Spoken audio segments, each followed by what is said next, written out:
gentleman who was adamant that human trafficking is not taking place in Jamaica. And when I relayed to him my experiences, when I told him my story, he still did not believe. He was saying that no, there is no way. And it happened right in the middle of Kingston. I mean, right in the center. And he was saying, no way, that don't happen. And so for me now, whoever had that experience of being in this place for so long and seeing girls come and go, knowing girls that have gone missing, every time there's an item of news of a young lady that goes missing, my mind goes back to wonder if she's in one of these places, wonder if we're going to hear that her body is found in this place or not, because I know that this is what takes place on our streets. And so for me, education should be ongoing. It should not be something that is just we do it once a month or once every 2 months. It is something that should be in the newspapers, on our local television, running ads and so on. So I just think that there is so much more that can be done because the education needs to be out there because persons don't believe that there is such a thing as human trafficking. Persons don't believe. And more often than not, human trafficking ends up with sex trafficking because you are in this space and you just have to do whatever they tell you to do. And often than not, it is performing sexual favors. Yeah, and I would just like to add that I think, what everyone is saying and just like what Owen shared, I just think, a lot of the education, like she was just sharing, a lot of the education that needs to take place is about tearing down really harmful gender norms about women specifically, although a lot of boys and men are also trafficked, but especially with children, when it's sex trafficking, they're very typically women, and that's how they're groomed and recruited. And there's just these very harmful norms for that young lady to go to a police officer and in his mind, well, you're a female, so therefore you're a sexual object, so you should be able to get something using that.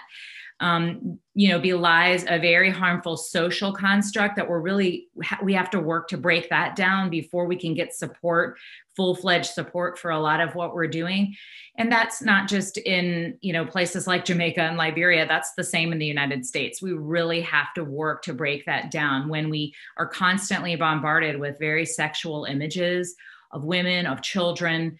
It becomes a natural thought in people's minds, and we have to work, against that. And, part of what we're working to do at Lydia House while we're waiting for the funds to build our home is we have an educational program, and part of what we want to do is help people to create a reporting framework for their organization, whether it's an NGO or a government organization or an educational facility or a missionary operation, any of those. We want them to create a small reporting framework for people who are being sexually harassed or who have been assaulted that takes the victim seriously and doesn't protect the perpetrator, because that's the biggest issue in a lot of these cultural settings. The perpetrator is actually protected. They'll say, well, you're just a girl, but he's a man that's important in our community, or he's a pastor, or he's an elder. And, you don't want to make this accusation, you could ruin his career. I mean, we deal with this in the United States, obviously, just as much. We've seen the fallout from it when you have a powerful male and then someone who is less powerful that's being exploited.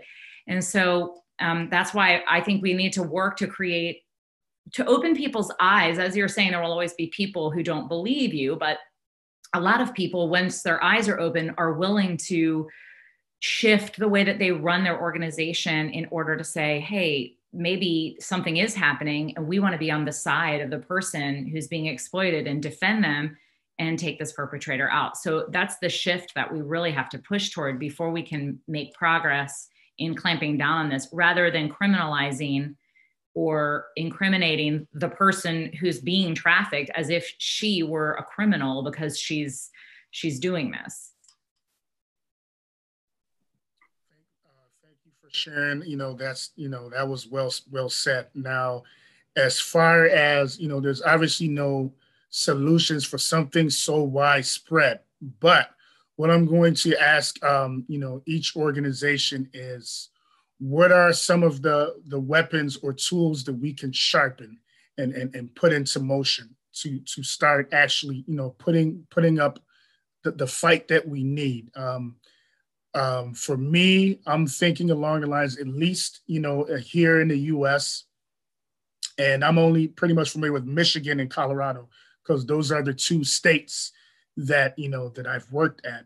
I'm thinking more along the lines of getting media attention from large, large newspaper companies.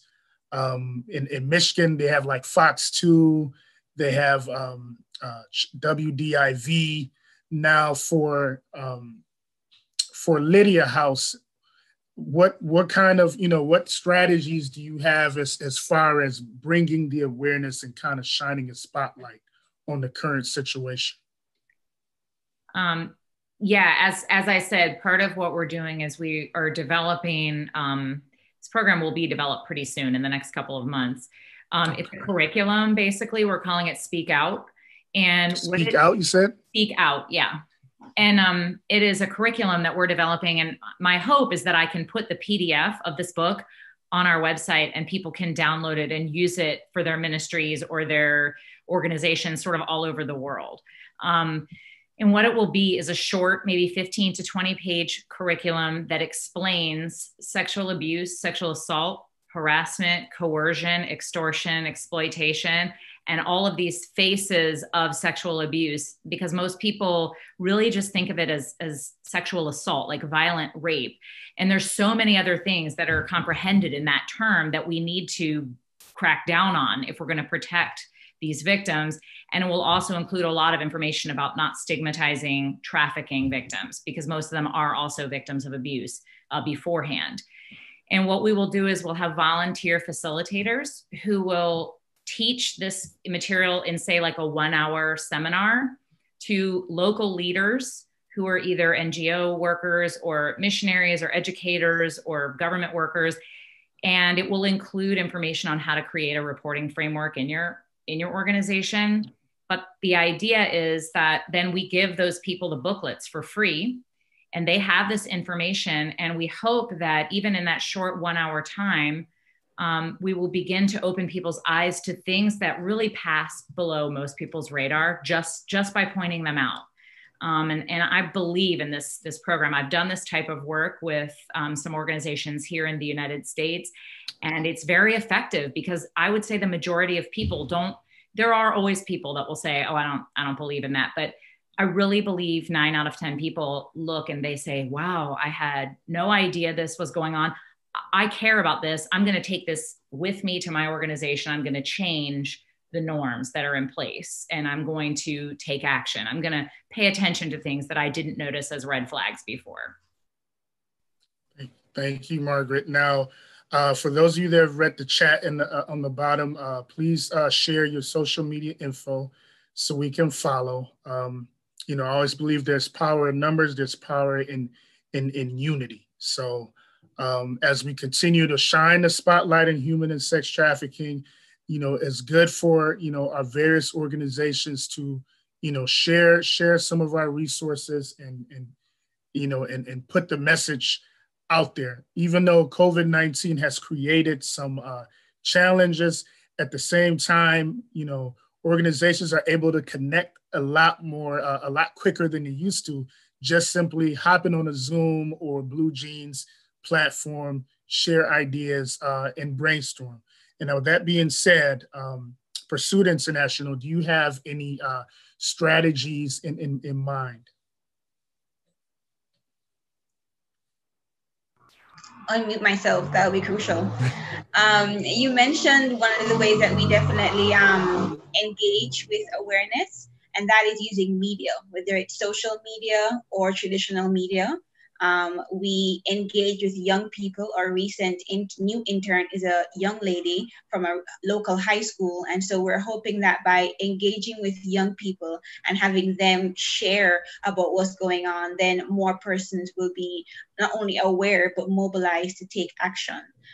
We also, myself and you've met Del Marine, we try to go onto various radio and TV platforms to share the story, because nothing is as pulling as a story. Like this is a real person that it happened to. I'm not just making up a story. I'm not just reading a statistic, which is very powerful for some people. But I also think it's very powerful to hear, listen, I read the article. I thought it was legitimate and I went, because I've heard persons not understand what even causes them to get involved and what causes them to stay. So humanizing, as was said earlier by the representative from Lydia House, that you humanizing the reality and making persons really see that is happening. So we do a lot of awareness in schools and on social media, on traditional media.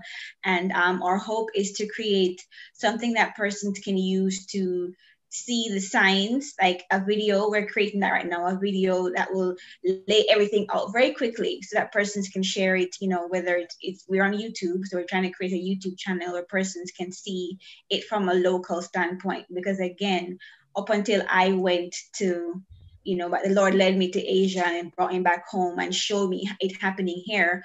All I knew about trafficking was a Taken movie with Liam Neeson. So I figured the only way you got trafficked is somebody kidnapped you, and that's it. So I really think that's what we utilize, using social media and traditional media. Thank you, Stacey Ann. Castaway. Yeah, so we do something similar. It's interesting that you guys are all talking about things that are kind of in development. And I think that's just because people are finally listening more than before. So we have the ability to use these other ways. And honestly, I think video sometimes with kids is much more effective. Their attention spans don't last long. So a long speech or an explanation really doesn't hit home for them. In the state of Florida, they now require that all kids kindergarten through 12th grade are educated on human trafficking in our public schools, which is really, really exciting. And it gives us an opportunity as an organization to partner with our local schools to provide that information, to help them, you know, come up with ways to teach younger kids without actually having to use the words sex and human trafficking and things like that, but also just teaching them how to recognize when someone's trying to trick them into something, or what to do if someone approaches them that they don't know, and things like that. But really, so using our platform, we've helped schools develop clubs, human trafficking clubs. And actually one of our local schools, it was the biggest club they've ever had. The biggest turnout they've ever had was human trafficking club. And they tell stories of survivors and then have discussions, which is amazing. So I think kids are really kind of the answer for this for me is, you know, spotlighting those children because they want to stay safe. None of them want this for themselves. So teaching them before it ever hits that point is kind of key. As well as, you know, like you guys mentioned with the media. So we've shifted. We used to do more traditional media. We did tons of news interviews. And what we realized was that we weren't reaching the children. We were reaching the parents and the older adults that were going, we want to do something, but I don't know how this whole social media thing works and whatever. Like, it's just too much to handle. And it's a lot to wrap your mind around. And so we have transferred over to mostly social media. Just because it gives us the opportunity to really connect with those that are at risk. In the United States, the average age of someone being taken into sex trafficking is between 12 and 14 years old. And usually for girls, and for boys, it's 11. So we're really targeting that younger age range so that we can keep them from ever being trafficked in the first place. So that's kind of some of the ways that we have spotlighted it, but then also using, you know, our legislative voice and speaking up for them and saying, hey, something's got to change. Our laws need to catch up with the times because they're not caught up yet. Thank you, Carissa. With each podcast episode, you know, I like to conclude with advice from our speakers for youth on the topic of the episode. So we'll start back off with Pursuit International. What advice would you have for a young person that, you know, that's trying to escape their current condition?